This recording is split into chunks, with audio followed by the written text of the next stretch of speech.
What's going on, guys? Welcome back to the channel. Today we are installing a set of stainless steel fender flares on my Mazda B2000. I think this is going to finish off the look that we have right now with the wheels and the chrome and kind of those bits all around the truck. And we have a nice set of fender flares here by QMI. Now, I initially bought this because I was hoping that they were going to be kind of a no drill needed set of fender flares. This was in the description saying that you didn't need to drill or anything like that. But then later on the description it actually said that you needed to drill. So it was a little bit confusing and I wasn't sure which one was going to be. And unfortunately, you do have to drill into your kind of sides and everything to attach them onto the truck. So that's the unfortunate thing. But besides that, it should be a pretty nice set. So let me just go ahead and open them. There's really not much to the box. You get just a cool set of 4 flares. They all have instructions on the back of which side they belong to. It tells you right on there.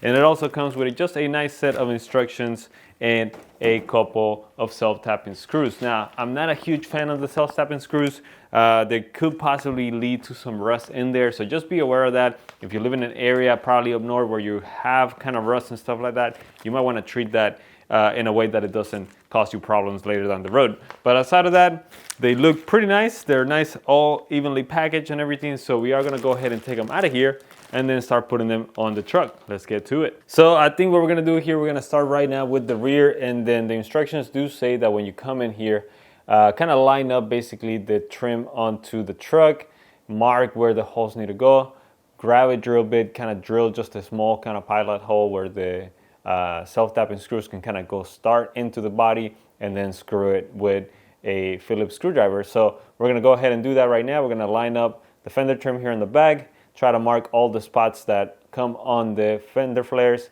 and then come back with a small drill bit and start doing that. So let's get to work.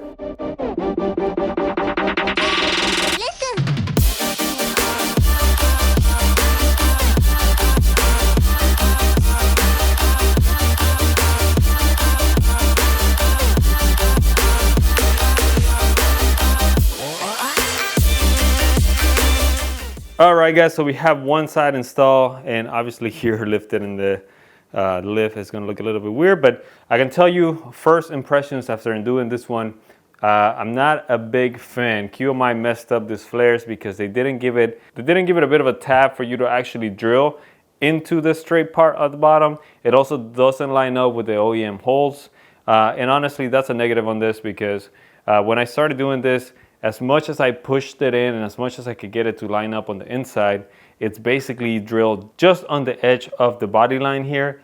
And I think that's just bad, honestly. I did mess up a little bit here. Should be a little bit high, like further in.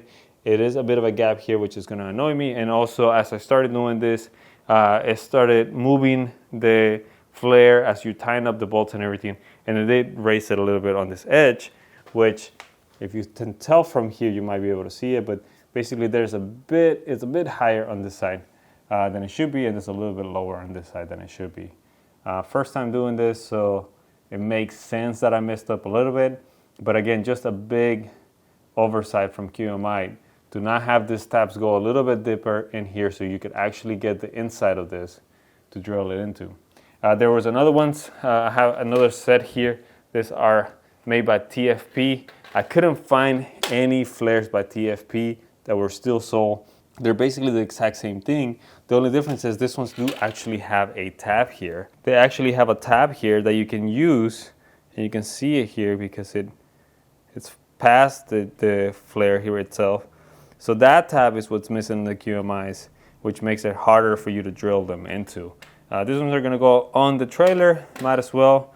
They are not too bad, but they definitely are a little bit scratched up and a little bit uglier, which is why we bought a new set for the Mazda. So unfortunate as far as that goes, but we are making progress. So I guess we'll just move on to the other ones and get them installed and see how the truck looks with everything on. Let's do it. All right, guys, so I got in pretty much all 4 fenders installed, and I just want to give you my thoughts on the QMI fender flare kit.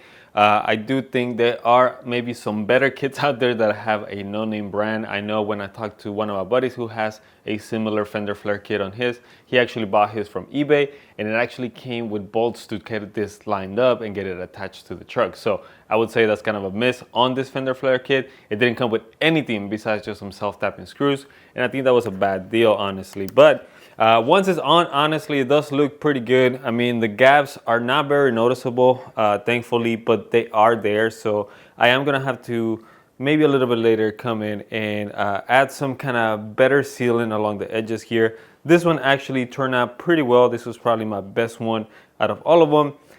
If we move over here towards the front, you might be able to see it here, maybe not.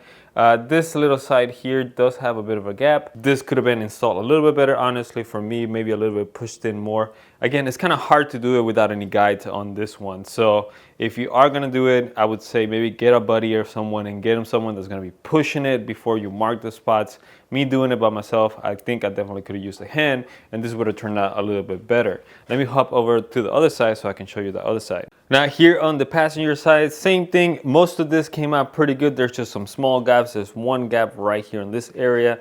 There's another little gap over here. Again, not very noticeable, so technically you could just put this on like this and not worry about it. I know the gaps are there, so I know they're gonna bother me a little bit. This side turned out pretty well for the most part. There's just a small little gap over here and then a small little gap over here. And again, this is just kind of one of those things that you notice when you're up close to it. Honestly, 4 or 5 feet away from it, you don't even see it. You can't even tell. So it's just me being nitpicky about these things. If they would have come with some guides, some bolts or something to put it in place like some of these other ones do, I think it would just been better overall. So there you have it, guys. That's how the flares kind of look on the truck. I know I'm gonna owe you guys an outside shot. It's already super dark and I am gonna get started on a few other things before I take the truck out again. So I'll have that one maybe a little bit later. They look great on the truck overall. Honestly, they went on the truck install wise pretty easy, pretty quickly. So I just wish they had some of those better instructions and some of those bolts that some of the other kits appear to have that will allow you to line this up a little bit better so you can drill everything in place how you supposed to have it. So I would say go with the other set. I'll link you guys in the description to both the QMI set and the one from eBay. The one from eBay, my friend told me that that one does come with some guides and everything to help you install this a little bit better as well. So I would say go check that one out. But if you do want to get this one specific set, then I'll have it down in the links description as well. That's really all I have for today, guys. So thank you so much for watching and hopefully we'll see you guys on the next video. Bye.